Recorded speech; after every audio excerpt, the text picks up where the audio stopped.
पाकिस्तान का बड़ा खिलाड़ी पाकिस्तान टीम के साबका कप्तान साइबर क्राइम के शिकंजे में आ चुके हैं।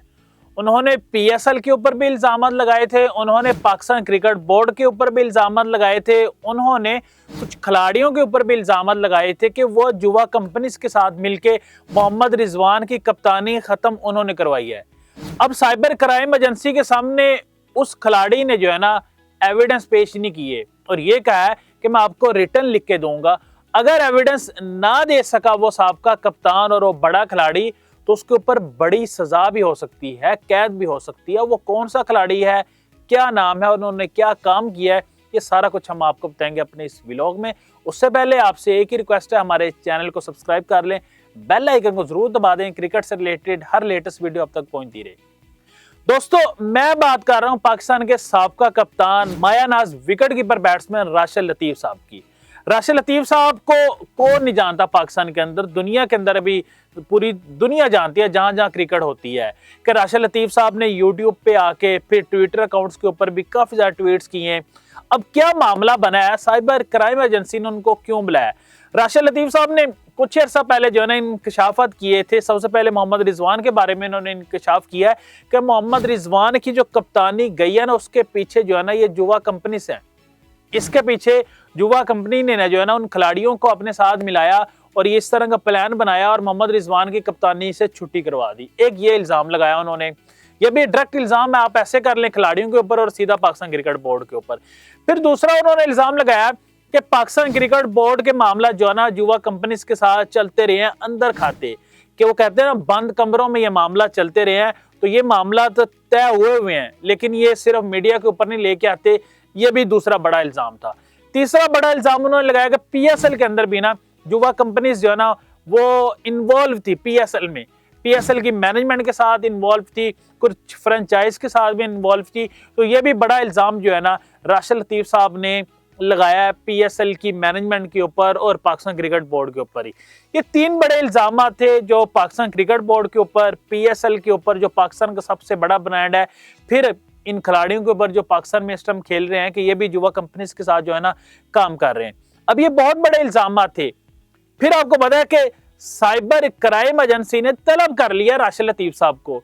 उन्होंने कहा जी राशिद लतीफ साहब जरा आए, आपने जो इतने बड़े बड़े इल्जाम लगाए हैं हमें थोड़े से एविडेंस भी दे दें, हम भी थोड़ी सी तहकीकात कर लें। क्योंकि आपको याद होगा इससे पहले जो है ना डकी भाई जो इस टाइम जेल की सलाखों के पीछे है ना वो क्यों है कि उन्होंने पाकिस्तान के अंदर उन ऐप्स की तशहीर की कि जो पाकिस्तान के अंदर बैन है, जुआ ऐप्स जिनके ऊपर बेट लगाई जाती है, तो जिसकी वजह से अभी तक डकी भाई जो है ना वो सलाखों के पीछे हैं कि उन्होंने लोगों को कहा, उन्होंने पीआर की, उन्होंने मशहूर किया उन ऐप्स को और कहा लोगों को कि आप इनके ऊपर जाके काम करें, तो जिसकी वजह से डकी साहब जो है ना जेल की सलाखों के पीछे हैं। अब साइबर क्राइम एजेंसी ने लाहौर में भी तलब किया राशिद लतीफ साहब को, फिर इस्लामाबाद के अंदर भी तलब किया, लाहौर के अंदर भी 3 घंटे उनसे जो है ना वो तफ्तीश हुई है, उनसे पूछताछ हुई है, उनसे पूछा कि आप हमें एविडेंस दें कि आपने जो इतने बड़े बड़े इल्जाम पाकिस्तान क्रिकेट बोर्ड के ऊपर लगा दिए, पीएसएल की मैनेजमेंट के ऊपर लगा दिए, उन तमाम खिलाड़ियों के ऊपर लगा दिए, कुछ एविडेंस भी दे, इतना बड़ा नाम है आपका, विदाउट एविडेंस तो आप बात नहीं कर सकते। तो राशिद लतीफ साहब आपको सच बात बता रहा हूँ, वहां पे जो है ना कोई एविडेंस पेश नहीं कर सके। राशिद लतीफ साहब ने फिर किस तरह जान छोड़ाई अपनी वहां से और उनको कहा कि मैं आपको रिटर्न तहरीरी तौर पे लिख के दूंगा, अभी मैं आपको कोई एविडेंस नहीं दे सकता। 3 घंटे जो ना उनकी मुलाकात रही है साइबर क्राइम एजेंसी के साथ। फिर जी लाहौर में जान छूटी है तो इस्लामाबाद के अंदर भी उनको बुलाया गया, इस्लामाबाद के अंदर भी इसी तरह वो पेश हुए और वहां भी उन्होंने यही कहा कि मैं आपको जो है ना अभी फर्दन कुछ एविडेंस नहीं दे सकता, मैं आपको रिटर्न जो है ना वो एविडेंस दूंगा।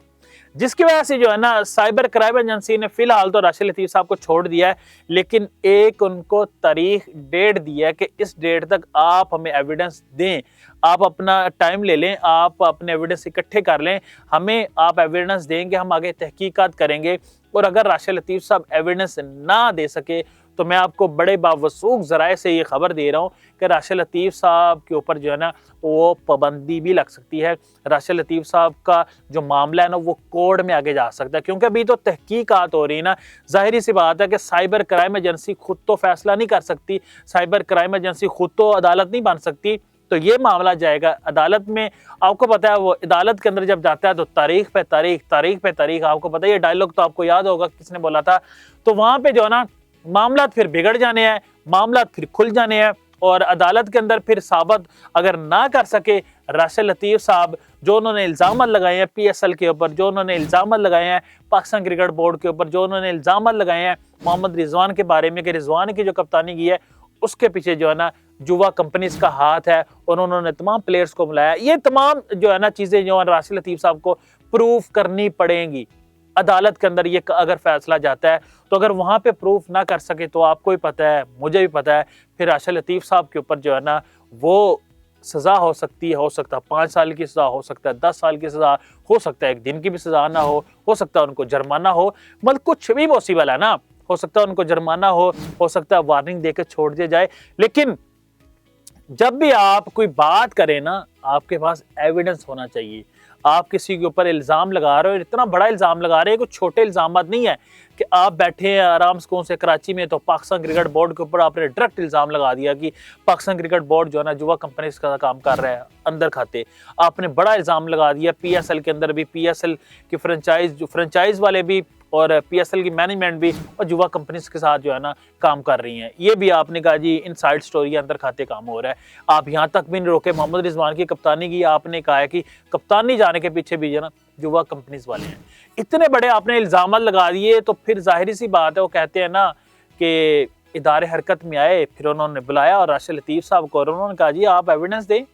آپ ایسے تو نہیں ہے نا کہ قانون ہے, کچھ نہ کچھ تو ہے پاکستان کے اندر, ٹھیک ہے جو بھی ہوگا 27ویں ترمیم ہوگی 26ویں ہوگی, لیکن تھوڑا سا کہیں نہ کہیں تو قانون ضرور ہے نا. کہ آپ ایسے تو اٹھ کے کسی کے اوپر اتنے بڑے الزامات نہیں لگا سکتے کسی بھی ڈپارٹمنٹ کے اوپر, اور خاص طور پہ جہاں پاکستان کی عزت کی بات ہو, پاکستان کرکٹ بورڈ کی بات ہو, پی ایس ایل کی بات ہو, جو پاکستان کا سب سے بڑا برانڈ ہے, پھر پاکستان کے ہیروز کی بات ہو جن کو لوگ دنیا دیکھتی ہے, اور اتنا بڑا آپ نے الزام لگا دیا اور آپ کے پاس ایویڈنس نہیں ہے. آپ ایویڈنس نہیں دے سکے, آپ 3 گھنٹے تک آپ سائبر کرائم ایجنسی کے سامنے بیٹھے رہے اور وہاں پہ آپ لاجواب ہو گئے اور آپ کے پاس کوئی ایویڈنس نہیں تھا. اب آپ کو ایک ڈیٹ دے دی گئی ہے, آپ کو ایک تاریخ دے دی گئی ہے, اور تب تک اگر آپ ایویڈنس نہیں دیں گے تو جیسے میں نے آپ کو بتایا کہ معاملات خراب ہونے والے ہیں. راشد لطیف صاحب کو گرفتار بھی کیا جا سکتا ہے.